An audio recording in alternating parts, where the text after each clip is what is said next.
presque du direct, c'est la revue de presse de Nicolas Canteloup avec Julie.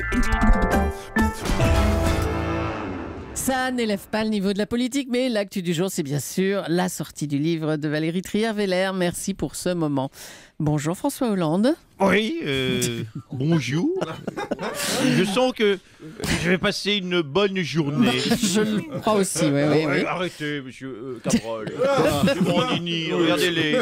C'est pas peine de cacher votre bouquin de Valoche sous la table. On se fait gauler. Je vois bien que tout le monde a acheté son petit exemplaire. Vous voulez que je vous le dédicace peut-être après? Sans façon. Même Julie, vous voulez que je lise? Oui, lisez les extraits du livre. Donnez-moi le Alors livre. je vous le donne, voilà, page Merci. 212. Je craque, je ne veux pas entendre 212, oui, il y a beaucoup de pages. Alors, je craque, je ne veux pas entendre ça. Je me précipite dans la salle de bain.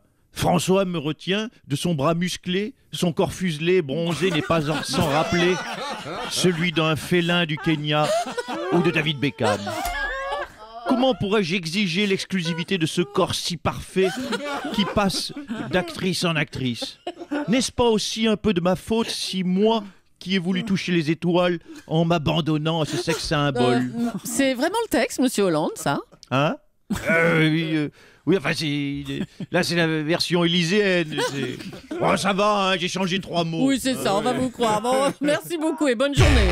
Et puis, grande opération humanitaire, nous lançons un appel aux auditeurs qui souhaiteraient se dévouer pour garder notre ami Jean-Marc Morandini, oui, tous les dimanches après-midi. Et oui, Pourquoi? nous l'avons lu, chère Julie, dans le JDD. Jean-Marc, le dimanche après-midi, fait des farcis aux légumes. Et se promène seul avec son chien dans le bois de Boulogne. Oh non. Non. Ah, Monsieur Morandini, c'est donc là qu'on s'est vu. Monsieur Strauss-Kahn, qu'est-ce qu'il y a? Non, je vois que nous avons les mêmes dimanches avec Monsieur Morandini. Faudrait que je pense, c'est très malin de votre part, faudrait que je pense à m'acheter un chien. C'est un excellent alibi, un chien. En plus, c'est idiot, j'ai une douzaine de laisses en cuir à la maison et j'ai même pas de chien. Le chef de l'État aurait régulièrement utilisé cette expression « les sans dents », hein, on l'a appris avec ce livre. Mais quel goujat! Ouais, mais qu'est-ce qu'il a contre les gens qui n'ont plus de dents? Je dis, quel mépris! Alors, sous prétexte qu'on a les molaires un peu fragiles, on est un sous-homme, c'est ça? Mais qu'est-ce qu'il croit? Il croit que c'est parce qu'il a pêché sa valoche et ça que je lui ai gagné? Mais moi, j'ai déglingué les Didi.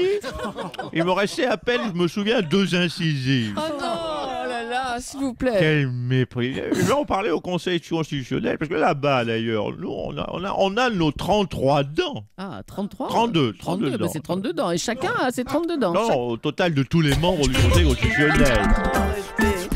Il n'a été ministre que 9 jours et pourtant tout le monde parle de lui, c'est Thomas Thévenoud. Mais qui est-il vraiment? Frédéric Tadei a décidé de nous le présenter. Thomas Thévenoud, bonjour. Thomas Thévenoud, vous avez 40 ans, vous êtes diplômé de la Cahuzac Business School of Genève. Thomas Thévenoud, vous êtes spécialiste en fiscalité des autres, puisque depuis une semaine, on sait que vous ne payez pas vos impôts. En fait, pour être précis, vous ne payez rien. Vous ne payez pas votre loyer, vous ne payez pas vos amendes, vous ne payez pas votre kinésithérapeute, vous ne payez pas de mine non plus, puisque vous ressemblez à une sorte de Xavier Bertrand sans charisme. Xavier Bertrand qui lui-même ressemble au petit gros de Bataille et Fontaine. Bref, vous êtes un escroc, mais vous voulez rester à l'Assemblée nationale, puisqu'il y a une chose que vous aimez quand même, vous payez, c'est notre tête. Europe 1, c'est presque du direct. Nicolas Canteloup. Stromae qui va arrêter de chanter, vous le savez, pendant peut-être 4 ans. Une réaction de Charles Aznavour. Bonjour Charles. Ah bon, il arrête de chanter. Ouais. C'est pas très sympa pour moi, hein, parce que moi, c'est pas sympa de la part de Stramouille. De Stramouille.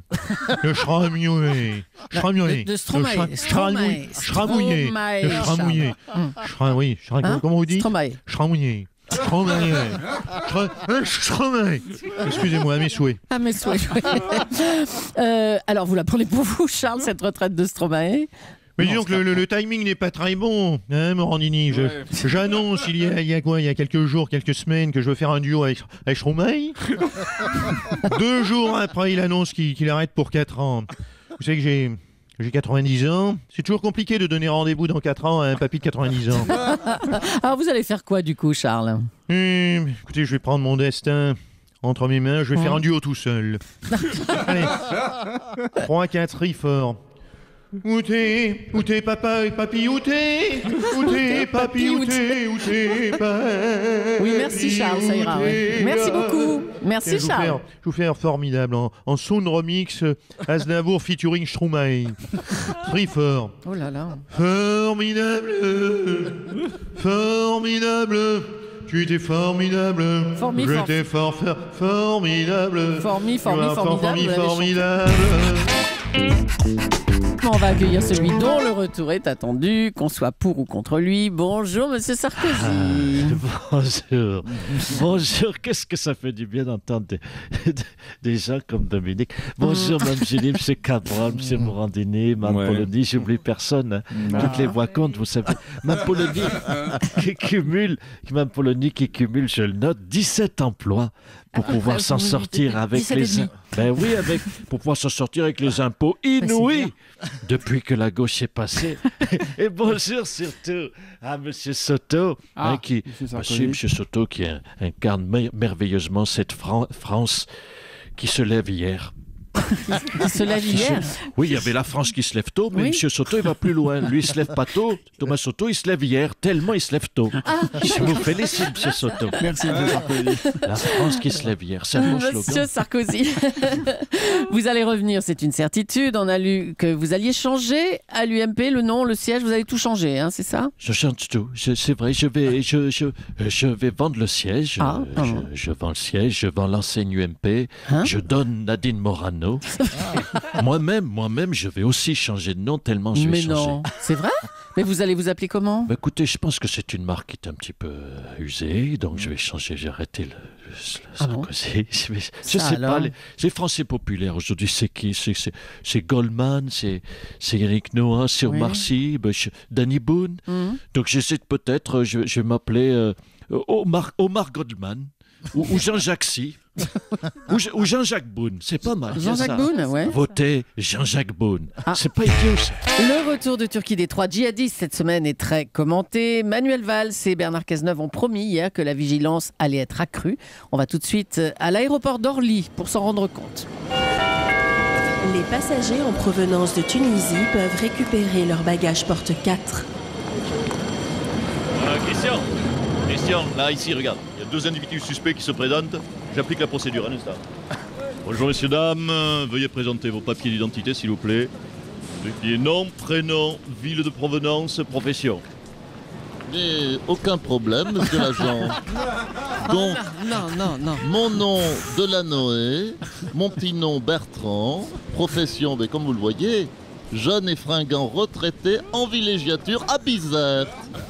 Et à mes côtés, je vous présente monsieur Azizi, de son nom, prénom Jean Toufik. Pardon? Jean Toufik Azizi. C'est mon homme de main et à tout faire. Bon, un instant. Ok, d'accord. Vous pouvez passer, vous êtes en règle, messieurs, allez-y. Comment ça, on est en règle? Écoutez, c'est un petit peu rapide comme procédure. Qui vous dit que Jean Touffe et moi n'avons pas dissimulé des objets contondants sous notre DG là-bas en soie sauvage? Non, mais monsieur, on vous croit. Non, monsieur, s'il vous plaît, non, vous vous habillez, messieurs. Ne vous bloquez pas l'entrée, s'il vous plaît. Ne bloquez pas l'entrée. Ici, faites attention, pousse-toi là-bas. Monsieur Mera, allez-y, passez là. Non, monsieur Ben Laden, prenez le petit portillon ici, c'est plus rapide. Par là, monsieur Ben Laden. Écoutez, je vous trouve bien laxiste, jeune homme. Qui vous dit que Jean Touffe et moi, nous ne préparons pas une Jantoufada très violente? Écoutez, messieurs, au nom de la République, nous exigeons sur le champ d'être fouillés.